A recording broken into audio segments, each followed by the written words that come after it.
Hello guys, good morning to all. My name is Shivam Tyagi. Welcome to Study Funda. So here's the complete newspaper analysis of 15th August 2020. So happy Independence Day to you all.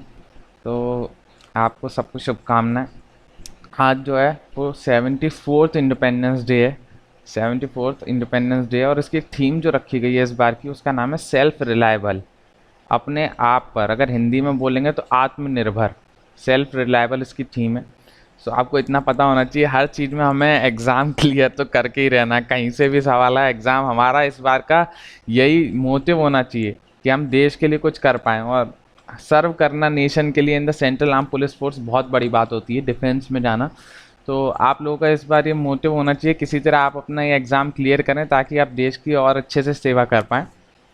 तो आज का दिन तो आपके लिए तो वैसे ही inner motivation ही लेके आएगा।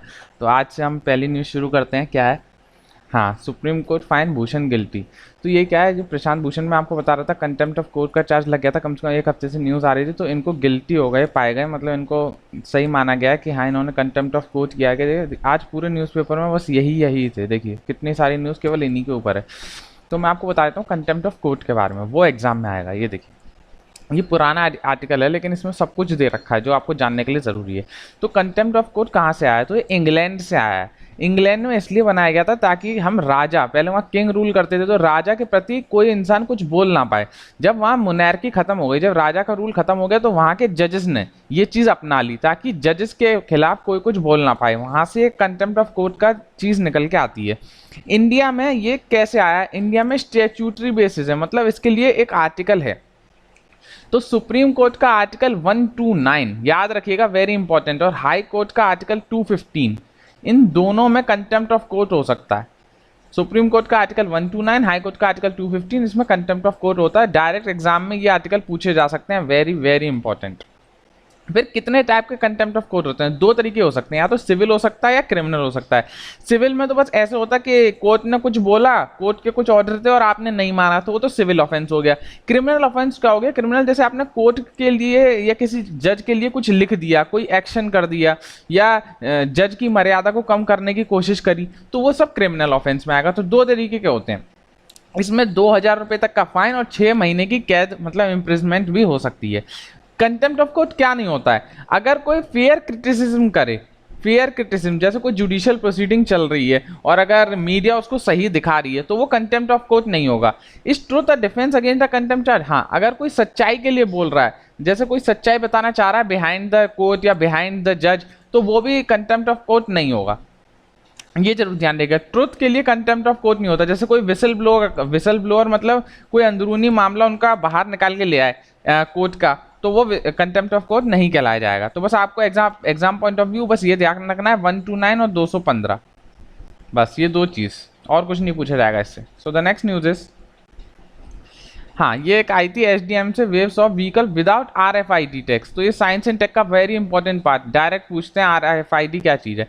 तो आरएफआईडी मैं हिंदी में पहले बताता हूँ, आपने सब लोग यूज़ करते हैं आजकल। तो जो हमारी कार होती है, कार में हम जो अपना फास्ट टैग लगाते हैं, फास्ट टैग जिससे ऑटोमेटिक पैसा कट जाता है टोल नाके पे, तो वही है RFID. Fast tag is RFID, radio frequency identification detector.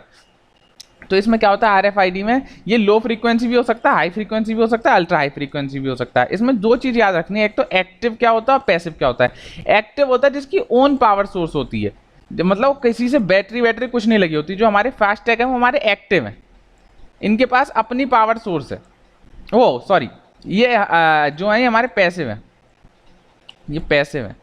Active क्या होता है? जिनमें ऑलरेडी बैटरी होती है, ओन पावर सोर्स होता है, सब कुछ मटेरियल लोकेशन के लिए। पैसिव क्या होता है? Powered by reader over the radio interface. और जो पैसिव वाले हैं वो पावर लेते हैं, जो उसका रिसीवर होता है, रिसीवर से पावर ले लेते हैं।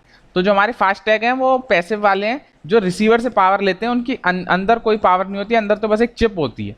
तो ये होता है हमारा आईएफआईडी। इसके साथ ही एनएफसी का जिक्र बहुत होता है, इन दोनों का डिफरेंस बहुत आता है। एनएफसी होता है नियर फील्ड कम्युनिकेशन, ये आपने अपने मोबाइल में भी देखा होगा। अगर जैसे आपको अपने मोबाइल से लैपटॉप को कनेक्ट करना है वायरलेसली, तो आप एनएफसी का यूज कर सकते हैं, नियर फील्ड कम्युनिकेशन। बस इसका ड्रॉबैक क्या है कि शॉर्ट डिस्टेंस के लिए यूज होता है। आरएफआईडी तो बहुत बहुत दूर दूर तक यूज कर सकते हैं, लेकिन एनएफसी जो होता है शॉर्ट डिस्टेंस के लिए होता है। इसमें भी सेम RFID जैसा ही होता है लेकिन छोटी जगह के लिए होता है, बस ये लिख रहा है transmitting info between smartphone and tapping to device together. हम दो डिवाइस को आसानी से कनेक्ट कर सकते हैं वायरलेसली, लेकिन छोटे एरिया के लिए, ज़्यादा बड़े एरिया के लिए हम इनको कनेक्ट नहीं कर सकते। तो बस आप अपने ये ध्यान रखिएगा NFC क्या होता है और RFID क्या होता है। So the next news is, हाँ अभी गहलोत सरकार, अभी राजस्थान में ये तो मतलब 1 महीने की न्यूज़ हो गई, तो कल जाके उन्होंने ट्रस्ट वोट पा लिया है। तो हमें जानना पड़ेगा नो कॉन्फिडेंस मोशन क्या होता है, क्योंकि इन्होंने कॉन्फिडेंस प्रूव कर दिया अपनी सरकार के कि हमारी सरकार में पूरे वोट हुए हैं, सारे हमारे MLA MP वापस आ गए हैं, तो बहुत अच्छी इनकी सरकार अब बची रहेगी। तो हमें जानना है कॉन्फिडेंस, नो कॉन्फिडेंस मोशन, तो इसलिए मैंने सेंसर मोशन में लिख दिया। इनका डिफरेंस बहुत बार कंफ्यूज कर देता है, डायरेक्ट एग्जाम में आता है। देखिए सेंसर मोशन अगर लाना है तो वो बताना पड़ेगा कि हम क्यों ला रहे हैं। नो कॉन्फिडेंस मोशन लाना है तो उसके लिए बताने की जरूरत नहीं है कि हम क्यों ला रहे हैं, रीजन देने की जरूरत नहीं है, इसमें रीजन देने की जरूरत है। पहला क्वेश्चन तो ये, सेंसर मोशन जो किसी पर्टिकुलर मिनिस्टर या सब पूरे काउंसिल ऑफ मिनिस्टर्स के लिए भी हो सकता है, या तो एक के लिए या सब के लिए, लेकिन जो नो कॉन्फिडेंस मोशन है वो सिंगल के लिए नहीं होता कभी भी, वो हमेशा सारे काउंसिल ऑफ मिनिस्टर्स के लिए होता है। दूसरा डिफरेंस तो ये हो गया। तीसरा क्या है कि ये जो है पर्टिकुलर स्पेसिफिक पॉलिसी के लिए यूज होता है। सेंसर मोशन है हम किसी स्पेसिफिक पॉलिसी या स्पेसिफिक एक्शन के लिए यूज करते हैं, और जो नो कॉन्फिडेंस मोशन है वो तो कॉन्फिडेंस सिद्ध करने के लिए होता है लोकसभा में काउंसिल ऑफ मिनिस्टर का, कि आपकी स्ट्रेंथ है या नहीं। फिर अगर सेंसर मोशन पास होता है तो सरकार नहीं गिरती है, सरकार को रिजाइन नहीं देना पड़ता है, लेकिन अगर नो कॉन्फिडेंस मोशन पास होता है तो सरकार को रिजाइन करना पड़ता है। अगर गहलोत सरकार का जो कॉन्फिडेंस मोशन अगर ये पास नहीं कर पाते तो इनकी सरकार गिर जाती। तो सेंसर मोशन में सरकार नहीं गिरती है, not have to resign from the office. In no confidence motion ministers have to resign from the office, बस इतना ध्यान रखिएगा। फिर मैं बताता हूँ नो कॉन्फिडेंस मोशन का कहीं भी जिक्र कॉन्स्टिट्यूशन में नहीं है। एक क्वेश्चन ये आता है, इसका जिक्र जो है वो रूल्स ऑफ लोकसभा में, रूल्स ऑफ लोकसभा है उसमें आता है नो कॉन्फिडेंस मोशन, इसका जिक्र कॉन्स्टिट्यूशन में नहीं है। वेरी इंपॉर्टेंट, इसको नो कॉन्फिडेंस मोशन को लाने के लिए कम से कम 50 मेंबर्स का सपोर्ट चाहिए।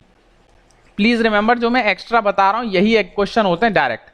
50 मेंबर का सपोर्ट चाहिए जब आप नो कॉन्फिडेंस मोशन ला सकते हैं। ये कॉन्स्टिट्यूशन में नहीं लिखा है, रूल्स ऑफ लोकसभा में लिखा है, बस इतना ध्यान रखिएगा।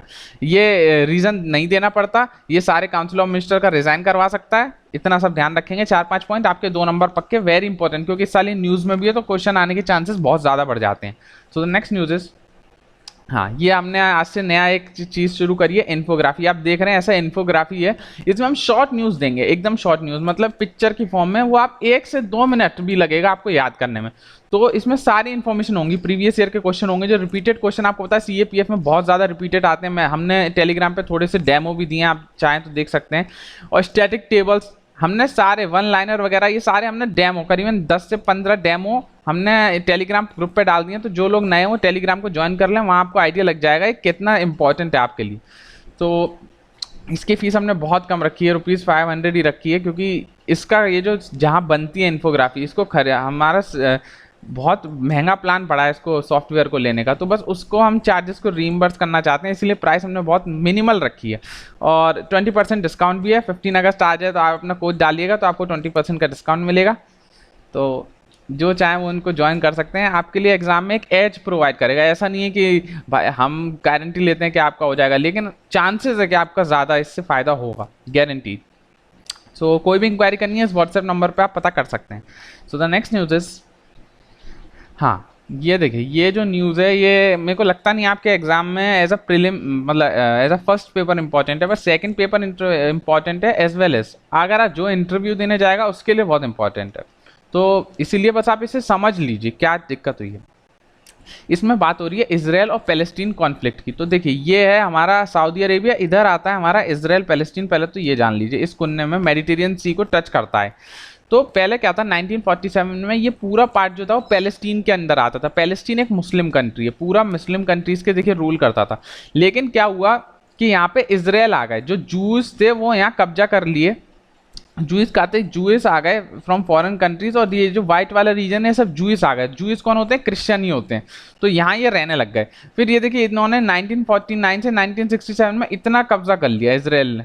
क्यों कर पाए इतना, क्योंकि ये यूएस से बैक्ड थे, यूएस इनको समर्थन कर रहा था। यूएस चाहता था कि मिडिल ईस्ट में क्या हो कि बहुत सारी मुस्लिम कंट्री हैं, तो एक ऐसी कम्युनिटी जाए जो उन सबको दबा सके। तो इसलिए यूएस के समर्थन से इजराइल यहाँ पे आ पाया। और आज की प्रेजेंट कंडीशन देखिए, जो बस ग्रीन ग्रीन जो डॉट दिख रही हैं ये पैलेस्टीन है, बस इतना सा ये छोटा सा पैलेस्टीन है और ये बस इतना पैलेस्टीन, बाकी सब इजराइल ने ऑक्यूपाई कर लिया। तो ये तो मेजर कॉन्फ्लिक्ट थी इजराइल और पैलेस्टीन की। अब ये जानना बहुत जरूरी है, देखिए सबसे पहले इसको कनेक्ट जो कर रहा है मेडिटेरियन सी से कनेक्ट हो रहा है। गोलान हाइट, गोलान हाइट ये वाला पार्ट है, सीरिया का पार्ट था जो अब इजराइल के कंट्रोल में आता है। देखिए ये चीज हो गई। तेल एवीव, तेल एवीव कहाँ है, जहाँ एक जगह है जहाँ पे इंडिया की एम्बेसी है, इंडिया की एम्बेसी जो है तेल एवीव में। वेस्ट बैंक, वेस्ट बैंक जो है वो इजराइल का पार्ट, वो इजराइल कह रहा हूँ पैलेस्टीन का पार्ट है वेस्ट बैंक। ये कंट्रोल किया जाता है बाय ग्रुप हमास। हमास जो है वो अच्छे लोग हैं, वो बातचीत से चीज़ें रिजॉल्व करना चाहते हैं। तो हमास कहाँ के लोग हैं, हमास जो है पैलेस्टीन का एक ग्रुप है जो वेस्ट बैंक में रहता है, जो पीसफुली इस मैटर को ख़त्म करना चाहता है। फिर ये गाजा स्ट्रिप, गाजा स्ट्रिप ये बहुत इंपॉर्टेंट है। ये गाजा स्ट्रिप जो है ये भी पैलेस्टीन का पार्ट है। गाजा स्ट्रिप भी जो है पैलेस्टीन का पार्ट है। यहाँ के जो लोग हैं वो एकदम मिलिट्री टाइप लोग हैं, कॉन्फ्लिक्ट जिनको सपोर्ट करता है ईरान, ईरान के सपोर्ट से हैं गाजा के लोग हैं, और यहाँ पे मिलिट्री डिस्प्यूट करते रहते हैं। As a terrorist organisation Israel ने तो इन्हें घोषित कर रखा है। लेकिन गाजा स्ट्रिप जो है पैलेस्टीन का पार्ट है। तो गाजा स्ट्रिप ये देखिए छोटा सा ये दिख रहा है, गाजा स्ट्रिप है, और ये पूरा जो है पैलेस्टीन है। तो ये जो इसे सपोर्ट जो करते हैं वो हमास सपोर्ट करते हैं जो वेस्ट बैंक में, और इसे जो है गाजा स्ट्रिप, गाजा स्ट्रिप ये दो तो ये हो गए। फिर डेड सी तो इसके अंदर पता है। जेरूसलम, जेरूसलम क्यों इंपॉर्टेंट है, क्योंकि ये रिलीजियस जगह है और इजराइल और पैलेस्टीन दोनों इसको अपनी कैपिटल मानता है। और रिसेंटली पिछले 3-4 महीने पहले यूएस ने जेरूसलम को इजराइल की कैपिटल बोला था। तो अभी ये सब लोगों ने समर्थन नहीं करा है। तो ये प्रॉब्लम है मेनली इजराइल और पैलेस्टीन की। इंडिया पहले सपोर्ट करता था, अब भी सपोर्ट तो पैलेस्टीन को करता है, लेकिन ड्यू टू हमारे रीजंस ऐसे हैं, क्योंकि इजराइल अगर कोई भी दिक्कत होती है इजराइल खुल के सामने आता है। अभी हमारा चाइना के साथ वॉर जैसी सिचुएशन हो गई थी तो इजराइल ने समर्थन हमारा फुल ओपनली समर्थन कर दिया था कि कोई भी दिक्कत है तो हमसे बताइएगा। तो इसलिए पहले इंडिया अब इंडिया की ऐसी सिचुएशन हो गई है कि वो इजराइल को भी साथ देना चाहता है और पैलेस्टीन का भी साथ देना चाहता है। खुल के साथ नहीं दे पाता वो इजराइल का, लेकिन खुल के वो साथ पैलेस्टीन का देता है। इंडिया की अप्रोच है कि यहाँ टू नेशन थ्योरी की अप्रोच है, टू स्टेट थ्योरी या टू नेशन थ्योरी जिसे हम बोलते हैं, टू स्टेट थ्योरी भी बोल सकते हैं, कि दो स्टेट बन जाए, एक तो हमारी पैलेस्टीन के लिए बन जाए, एक हमारी इजराइल के लिए बन जाए। अब यहाँ दूसरी आज की जो न्यूज़ क्या है, इसमें क्या है, ये यूएई आप देख सकते हैं यहाँ पे। तो यूएई और इन्होंने इजराइल ने एक एकॉर्ड डील साइन कर ली है ताकि यहाँ पे पीस सिचुएशन आ सके। तो जितनी ये कंट्रीज हैं बाकी की मुस्लिम कंट्री, ये यूएस से नाराज हो गई हैं कि आपने ऐसा क्यों करा है। तो हमें इतना जानना जरूरी नहीं है, बस हमें जानना है यूएई और इजराइल ने पीस डील साइन कर ली है। और ये जितनी कंट्री हैं ये सब सुन्नी डोमिनेटेड कंट्री हैं, केवल ईरान ऐसा है जो शिया डोमिनेटेड है। तो ईरान से तो वैसे ही ये सारी और कंट्री परेशान थी, अब और कॉन्फ्लिक्ट हो गई, अब यूएई भी एक कॉन्फ्लिक्ट का रीजन बन गया। तो इतना आपको डिटेल में जानने की जरूरत नहीं है, जितना मैंने बताया बस दिमाग में रखिएगा इजराइल और पैलेस्टीन की कॉन्फ्लिक्ट की वजह क्या है और अब क्या क्या सिचुएशन बनी हुई है। इजराइल को हमेशा यूएस बैक्ड करता रहता है और पैलेस्टीन को और मुस्लिम कंट्रीज बैक करती हैं, सऊदी अरब वगैरह ये सब। Very important. अगर अब हमारा सबसे अच्छी बात क्या हो गई कि अगर यूएई और इजराइल ये दोनों अगर आपस में टाई कर रहे हैं तो हमें दोनों के साथ अब अलग अलग सिचुएशन बनाने की जरूरत नहीं है। अब इंडिया के साथ तो दोनों के अच्छे रिलेशन है, तो अब दोनों का हमें कोई टेंशन नहीं है, अब हम इनसे अच्छे से ट्रेड वगैरह कुछ भी कर सकते हैं। तो बस इतना ही जानिएगा। So the next news is RBI ने ट्रांसफर कर दिया इतने 1000 करोड़ सरप्लस टू सेंटर। अब आरबीआई ट्रांसफर कैसे करता रहता है, पिछले साल भी 1.76 लाख करोड़ ट्रांसफर कर दिए थे आरबीआई ने गवर्नमेंट को, तो कैसे कर पाता है। देखिए आरबीआई कमर्शियल ऑर्गेनाइजेशन नहीं है, गवर्नमेंट ऑर्गेनाइजेशन है जो बनी है RBI act of 1934। Under section 47 में लिखा गया आरबीआई एक्ट के कि जो भी सरप्लस होगा वो गवर्नमेंट को देना पड़ेगा, ये सेक्शन 47 में लिखा हुआ है। अब आरबीआई के पास पैसा कहाँ से आता है, सरप्लस हो कैसे गया, तो आरबीआई के पास जो पैसा आता है फाइनेंशियल मार्केट से आता है। जैसे वो बाई करता है सेल करता है फॉरेन एक्सचेंज को, फॉरेन एक्सचेंज क्या है, जैसे डॉलर को बेचेगा पाउंड को बेचेगा, तो उससे जो पैसा आता है वो ओपन मार्केट ऑपरेशन क्या होता है, जैसे रुपए की कीमत गिर गई तो वो क्या करेगा, ज़्यादा डॉलर इन्फ्यूज़ करने की कोशिश करेगा, या उसकी कीमत बढ़ानी है तो डॉलर मार्केट से निकाल लेगा, तो इसको बोलते हैं ओपन मार्केट ऑपरेशन। फिर गवर्नमेंट सिक्योरिटीज़, बार बार वो जो आरबीआई है वो कमर्शियल बैंक्स को गवर्नमेंट सिक्योरिटी बेचता है और उससे पैसा ले लेता है, और जब पैसा देना हो तो गवर्नमेंट सिक्योरिटी वापस ले लेता है और पैसा दे देता है, तो गवर्नमेंट सिक्योरिटी। फिर होता है foreign currency asset, foreign currency अगर अपने पास रखते हैं उससे भी पैसा आता है। Deposit with other central bank, जो आरबीआई का पैसा डिपॉजिट रहता है सेंट्रल बैंक तो उस पर ब्याज मिलती है, तो उससे भी पैसा आता है। तो ये 4-5 चीजें जिससे आरबीआई के पास पैसा आता है, इतना डिटेल में नहीं पूछा जाएगा, फाइनेंशियल मार्केट से पैसा आता है, आप इतना ध्यान रखेंगे। और जो सेंट्रल बैंक जो खर्चा करती है वो बस 1/7 खर्चा कर पाती है अपनी टोटल इनकम का। जो आरबीआई का खर्चा है वो बस 1/7 तक, क्या क्या खर्चा होगा, अपने लोगों को सैलरी वगैरह देना, पेंशन देना, या 3-4 काम और होंगे, तो बस 1/7 ही खर्चा कर पाता है अपने टोटल नेट इनकम का। तो जो बचता है वो गवर्नमेंट को ट्रांसफर कर देता है, सिंपल बात। अगर गवर्नमेंट को ट्रांसफर नहीं कर रहा है तो ये डायरेक्टली चला जाता है कंसोलिडेटेड फंड ऑफ इंडिया में। अगर ये जो एक्सेस रिजर्व है अगर ये गवर्नमेंट को नहीं ट्रांसफर कर रहा बाई चांस, तो ये कंसोलिडेटेड फंड ऑफ इंडिया में चला जाएगा पैसा। ये बोला किसने था कि जो एक्सेस पैसा है वो गवर्नमेंट को जाना चाहिए? तो बिमल जालान कमेटी ने रिकमेंड करा था कि जो एक्सेस पैसा है आरबीआई के पास वो गवर्नमेंट को जाना चाहिए। आरबीआई केवल कितना पैसा अपने पास रखेगा? 5.5%। प्लीज रिमेंबर इतना। Contingency risk buffer, contingency risk buffer क्या होता है कि कोई अगर सिचुएशन बन जाए रिस्क की, तो उसमें आरबीआई को किसी से पैसा ना लेना पड़े, आरबीआई के पास कम से कम इतना बफर, तो बफर मतलब इतना एक्सेस में हो, तो 5.5% जो है वो आरबीआई का कंटेंजेंसी रिस्क बफर है। बस इतना ही 5.5 ध्यान रखिएगा। सो इससे आपने काम हो जाएगा। सो द नेक्स्ट न्यूज इज अभी गैलेंट्री अवार्ड मिलने वाला है, जम्मू कश्मीर की पुलिस को मिलेगा, सीएपीएफ में सीआरपीएफ को मिल रहा है, आईटीबीपी को मिल रहा है, जो एलएससी में लोग मरे उन सबको मिलेगा। तो हम जान लेते हैं सीआरपीएफ क्या चीज़ है। तो सीआरपीएफ जो बनी थी वो 1939 में बनी थी as a crown representative police. फिर ये आफ्टर इंडिपेंडेंस इसे सीआरपीएफ एक्ट के थ्रू बनाया गया 1949। तो दो डेट याद रखनी है, 10 साल का डिफरेंस है। 1939 में क्राउन रिप्रेजेंटेटिव, 1949 में सीआरपीएफ। सीआरपीएफ किसके अंदर आती है? तो एमएचए के अंदर आती है। सीआरपीएफ का काम क्या है? मेनली काम क्या है कि इसे स्टेट और यूटीज में मेंटेन करना होता है law and order, internal peace बना के रखना होता है, और कोई भी काउंटर इंसर्जेंसी होती है तो उसमें भी सीआरपीएफ का रोल बहुत बढ़ जाता है। तो ये 3-4 रोल है। फिर दूसरी हमारी इसमें आईटीबीपी। तो आईटीबीपी को हम हिमवीर्स बोलते हैं, हिमवीर्स। ये कब बनी थी? जब हमारी इंडिया और चाइना की वॉर हुई थी, उसके बाद हमने इसे बनाया इन 1962। इसे बनाया किससे? इसे हमने उससे बनाया था, सीआरपीएफ एक्ट के थ्रू बनाया था। सीआरपीएफ एक्ट के थ्रू हमने इसे बनाया था, लेकिन पार्लियामेंट ने आईटीबीपी एक्ट भी बना दिया और रूल्स बनाए 1994 में।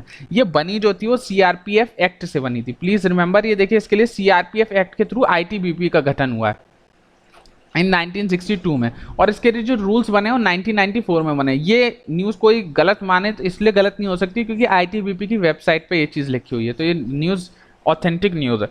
और 2004 में क्या हुआ कि हमारे नेशन में एक पॉलिसी आई कि 1 बॉर्डर 1 फोर्स होनी चाहिए, एक बॉर्डर पे एक ही फोर्स होनी चाहिए। तो आईटीबीपी जो आपको पता पूरा इंडो चाइना को घेरती है, 3488 किलोमीटर्स की। आसाम राइफल्स को इसने रिप्लेस कर दिया इन सिक्किम एंड अरुणाचल प्रदेश पे। ऐसे आसाम राइफल जो है वो सिक्किम और अरुणाचल प्रदेश की रखवाली करते थे, लेकिन 1 नेशन 1 फोर्स और 1 बॉर्डर के थ्रू जो आईटीबीपी है उन्होंने सिक्किम और अरुणाचल प्रदेश पे भी अब आईटीबीपी ही देखता है। पूरी नेपाल वेपाल ये सारी बॉर्डर पे आईटीबीपी होता है, जो इंडिया चाइना की बॉर्डर है उस पर आईटीबीपी काम करता है। बहुत अच्छी फोर्स है यार, ये तो काफ़ी अच्छी फोर्स है, बहुत लोगों की ड्रीम जॉब होगी यार। सो आप लोग मेहनत करिए तभी आप ऐसे कर पाएंगे और आप देश की सेवा कर पाएंगे, सबसे बड़ी बात तो ये है। So the next news is हाँ, PM has put in place an alternative ID of India. तो हमें इतना नहीं जानना, हमें जानना है कि पीएम ने अभी रिकॉर्ड तोड़ दिए 2-3। क्या? एक तो ये longest serving non Congress PM बन गए, longest serving non Congress PM. पहला क्वेश्चन तो ये हो गया। फिर इन्होंने सरपास कर दिया record of Atal Bihari Vajpayee and become the 4th longest serving Indian PM. और 4th longest serving Indian PM हो गए, 4th लॉन्गेस्ट जो कर पाए इंडियन पीएम। इन्होंने बहुत अच्छे अच्छे काम कर रहे हैं, ऐसा ये बोल रहे हैं और सर, और हम भी इससे पूरा समर्थन रखते हैं। इन्होंने बहुत ही अच्छा काम करें। आर्टिकल 370 लीजिए या कोई भी न्यूज़ ले लीजिए, इन्होंने जितने ट्रिपल तलाक वाला मैटर लीजिए, कितना इंपॉर्टेंट मैटर था यार। तो इन्होंने बहुत ही अच्छे काम करें। We fully support Modi ji को। तो इन्होंने एक चीज़ बोली है कि इन्होंने सबसे इंपॉर्टेंट बात है ईडब्ल्यूएस दे दी, इकोनॉमिकल वीकर सेक्शन को भी इन्होंने कोटा प्रोवाइड किया, जिसने रिजर्वेशन का देखने का नजरिया ही बदल दिया। पहले हम सोचते थे रिजर्वेशन केवल SC ST वुमेन को मिलता, SC ST को मिलता था, तो जनरल लोग नाराज हो जाते थे। तो अब इन्होंने देखने का नजरिया ही बदल दिया कोटे का, तो अब ईडब्ल्यूएस को भी रिजर्वेशन देने लग गए। तो अच्छी बात है, जो भी वीकर सेक्शन हमारा उसका अपलिफ्टमेंट होना रहना चाहिए। तो very good. So the next news is, हाँ आर ओवर। तो आज मेरे को ध्यान है बहुत लोग पूछेंगे सर आपने क्वेश्चन नहीं पूछा, कल का आंसर बता दीजिए सरगासो सी वाला। तो मैं भूला नहीं हूँ, सरगासो सी एक इंपॉर्टेंट टॉपिक है, तो मैं कल के लेक्चर में कवर कर दूंगा। आज बहुत सारी न्यूज़ ऑलरेडी हो गई थी, तो आप टेंशन नहीं, आज मैं कोई क्वेश्चन नहीं पूछ रहा हूँ। आज कमेंट सेक्शन आपके लिए खुला है, आप जो अपने दिल की चाहे बात लिख सकते हैं। आज इंडिपेंडेंस डे है, तो आप भी इंडिपेंडेंट होके जो चाहे वो लिख सकते हैं। जिनके दिमाग में कुछ ना लिखना हो, उन्हें जय हिंद तो आता है तो जय हिंद ही लिखिएगा या जो भी आपके मन में हो, या जो भी आप मेरे से क्वेश्चंस करना चाहते हो, तो आज आप खोलो होके लिख सकते हैं। आज मैं कोई क्वेश्चन नहीं पूछ रहा हूँ। So please like share and subscribe. आज तो एक लाइक शेयर बनता है यार कोई बात नहीं, आज मैं फोर्स नहीं करूँगा, जिसका मन है वो करे, जिसका मन है ना करे। So thank you guys, bye bye, take care and पढ़ाई करते रहिए, पढ़ाई करते रहिए, प्लीज़ पढ़ाई करते रहिए, और देश की सुरक्षा में आप जाएंगे। ये हमारा पूरा हम आपका समर्थन करेंगे, ताकि आप देश की सुरक्षा कर पाएँ by clear this exam. So thank you guys, bye bye, take care.